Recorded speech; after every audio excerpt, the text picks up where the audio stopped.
এই যে কালসর্প যোগ, কালসর্প যোগের যে পুজো হয় সে কি সত্যি যোগটা কি ছেড়ে চলে যায়? না, কালসর্প যোগ মানুষের সাথেই থাকে। একটা বয়সের সময় তার সে প্রভাবটা কম হয়ে যায়। তার জন্যে কিছু সাধারণ পুজোতে সে নিজেও করতে পারে, ইয়া তার জন্যে পণ্ডিতও করে দিতে পারে।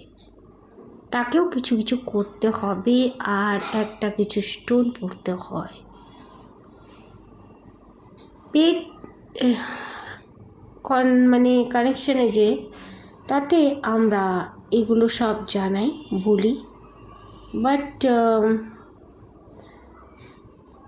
কালসর্প যোগ কোনো ভি রাশির লোকের মানে অন্য অন্য রাশির লোকের মধ্যে অন্য অন্য প্রভাব দেয়।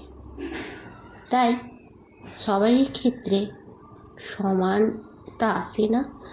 আর যত সিঙ্গার আর অনেক বড় বড় সিঙ্গার মিনিস্টারদের কিন্তু কালসর্প যোগ আছে।